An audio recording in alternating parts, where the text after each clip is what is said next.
Bonjour tout le monde, maintenant on passe à la correction de l'exercice numéro 5 dans l'examen d'informatique de la session normale. Et bien sûr, cet exercice est un peu différent aux autres, c'est juste on doit donner le résultat pour chaque programme. Donc nous avons trois programmes, A, B ou C, donc on essaye bien sûr de donner le résultat. Et on commence bien sûr par le programme numéro A. Donc ici nous avons quatre variables. Donc nous avons la variable donc y qui est égale à 5, le j égale à 6 et bien sûr le x et y sont initialisation.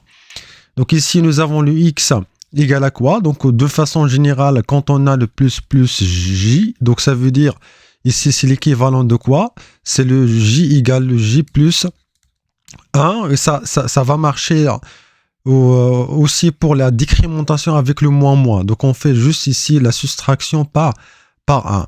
Donc nous avons ici, donc c'est le plus j, ça veut dire la valeur de j, ça va être incrémenté et ça va être, donc c'est 7. Donc voilà. On doit faire la comparaison entre la valeur de i, mais après. Donc vous voyez ici, donc nous avons le plus c'est avant, donc ça veut dire on doit incrémenter le i et après donc on va le récupérer. C'est pas comme l'inverse si on a par exemple le i plus. Donc là qu'est-ce qu'on fait? Donc on doit récupérer la valeur de i. C'est la première étape et dans la deuxième étape on doit en fait l'incrémenter après, mais dans la première opération on doit bien sûr utiliser juste le i, mais on n'a pas en fait ce cas, donc c'est bien. Donc on reste dans le premier cas, donc le plus i, ça veut dire on doit, avant de récupérer la valeur de i, donc on doit l'incrémenter par 1 et ça serait bien sûr 6. Et là on va faire la comparaison, est-ce que 7 il est équivaut à 6, donc le résultat c'est faux. Et comment on peut représenter la valeur faux en décimale, parce qu'il ne faut pas oublier que le x ici il est int, c'est un entier, donc on doit avoir donc la valeur 0. Pour l'y, comme nous avons dit, nous avons ici la décrémentation. Avant de récupérer la valeur du j, il faut le décrémenter, ça veut dire moins 1. Et là, ça serait en fait la valeur 6. Voilà. Est-ce qu'il est équivalent donc à la plus? Donc ici c'est plus i. Donc on doit le mettre ici. Et qu'est-ce qu'on va voir? Est-ce que c'est équivalent? Non. Donc c'est faux aussi. Donc c'est 0. Et bien sûr, dans l'affichage, qu'est-ce qu'on va trouver? Donc les valeurs suivantes, les valeurs de i, les valeurs du j, le x et y. Donc la valeur de i, donc c'est 7. La valeur de j, c'est 6. On n'a pas ici le saut de la ligne où en fait une grande tabulation, un grand espace, juste un petit espace ici, comme nous avons ici. Donc le 6, et après la valeur de x, ça serait 0 et 0. Et bien sûr, on va voir, bien sûr, c'est comme nous avons un seul chiffre, mais en réalité, nous avons 5 ou 4 valeurs pour 4 variable. Donc voici en fait la réponse pour le programme A. Maintenant on passe au programme B. Donc là nous avons la boucle for avec la boucle en fait donc la boucle for qui ça va répéter bien sûr avec l'instruction switch. Et là donc nous avons l'initialisation de i, donc c'est pour la première itération, donc c'est i. Donc la deuxième étape, on doit vérifier est-ce que la valeur de i est inférieure de 20, donc c'est bien. Et, comme information, bien sûr, donc on ne va pas faire l'incrémentation. L'incrémentation, ça va être exécuté quand on va revenir à la boucle for. Donc, parce que ici, c'est la première étape, donc c'est 1. Et c'est ça, en fait, la deuxième étape de la boucle. Bien sûr, la première étape, il sera exécuté pour la première itération.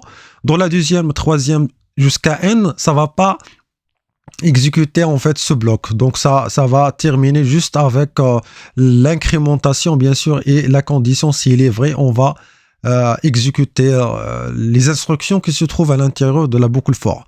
Donc maintenant pour le i, donc nous avons donc la fonction où on fait l'instruction i, la switch i, donc switch de 1. Donc on doit chercher l'équivalence de i de 1, donc automatiquement il va sauter vers le K le cas où en fait nous avons le A.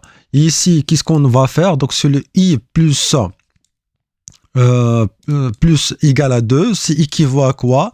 Si I égale à I plus 1 plus 2. Donc, c'est quoi la valeur de I? La valeur est simple. Donc, c'est 1 plus 2, donc égal à 3.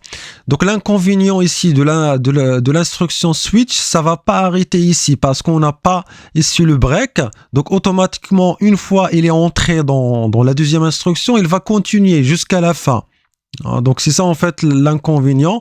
Si on veut éviter ce problème-là, donc comme nous avons dit dans le cours, il faut toujours terminer pour chaque cas par break pour empêcher l'instruction de switch de continuer vers les instructions suivantes.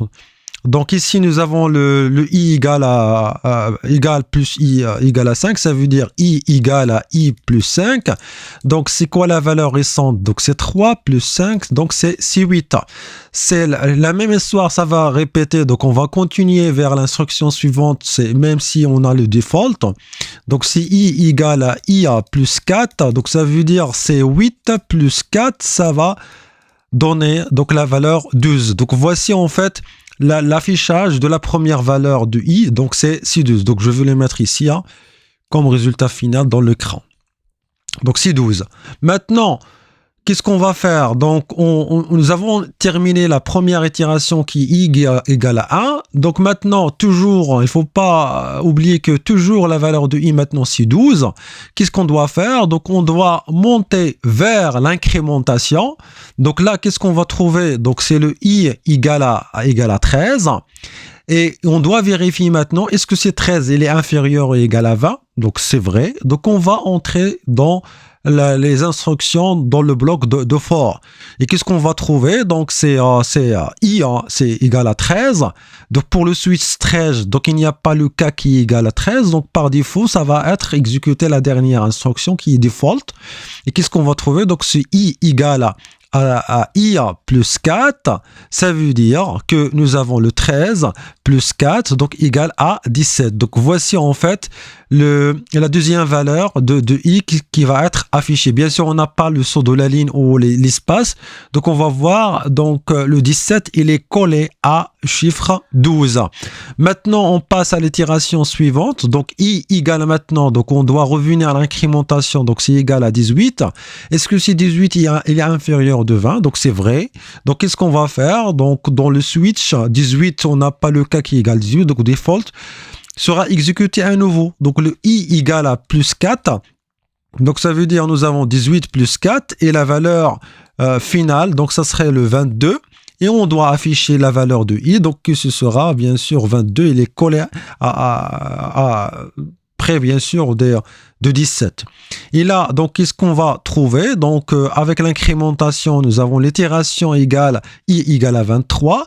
Est-ce que 23 il est inférieur de 20, donc c'est faux. Et automatiquement, on va sortir de la boucle de for et le programme sera terminé. Donc là, le résultat final qu'il faut en fait écrire, donc c'est 12, 17 et 22. Donc bien sûr, ça va être affiché comme un seul chiffre, mais à la base, nous avons juste trois valeurs, 12, 17 et 22.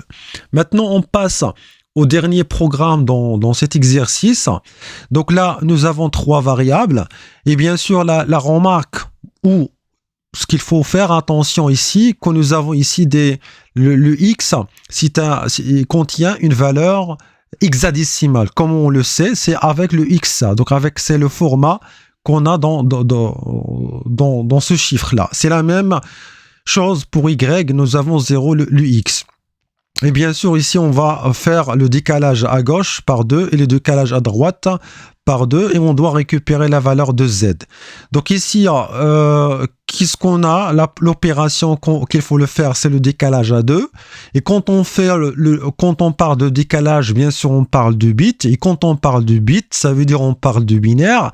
C'est pour cela, donc l'astuce ou l'opération qu'il faut le faire, il faut convertir ce chiffre-là en binaire. Après, donc on doit faire le décalage Et à la fin, bien sûr, on doit convertir ce chiffre binaire en décimal parce que le Z ici, donc c'est le pourcentage D. Donc si on trouve par exemple le pourcentage X, on devait avoir le résultat en hexa.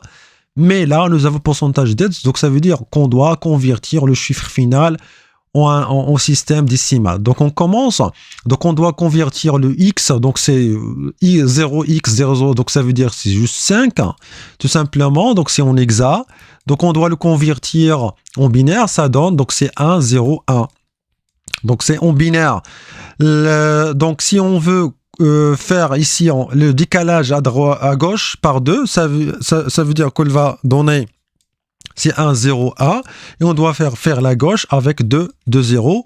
Et ce qu'il va donner, donc nous avons ici le rond 0, 1, 2, 3 et 4.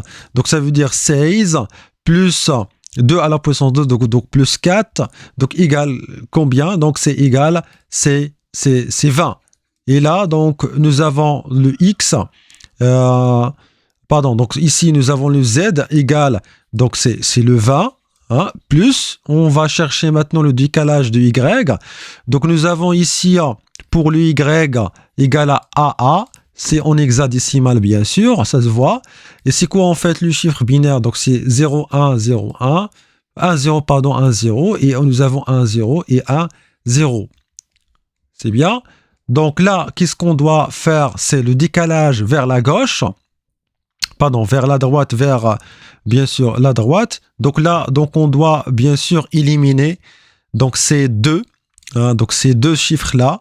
Donc ils seront bien sûr hors de registre, hein. Donc c'est ce que vous allez voir bien sûr dans les cours de système logique en l'architecture d'ordinateur. Donc ici nous avons 2 bits qui seront bien sûr éliminés. Donc et là qu'est-ce qu'on va avoir? Donc c'est par 2 bits, qu'est-ce qu'on va avoir? Ce chiffre là. Et donc pour le décalage on va voir le 1 0 1 0 et 1, 0. Et là, vous voyez que le rond, ça va être décalé vers la droite. Donc maintenant, le 0, c'est le 0.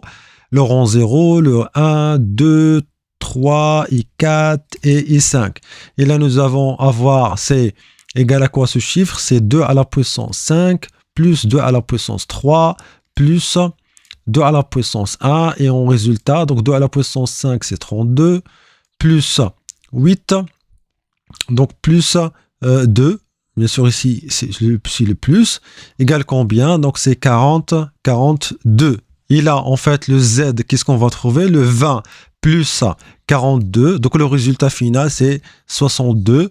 Et bien sûr ce chiffre il est en décimale. Et là en fait le résultat qui sera exécuté, donc c'est 62.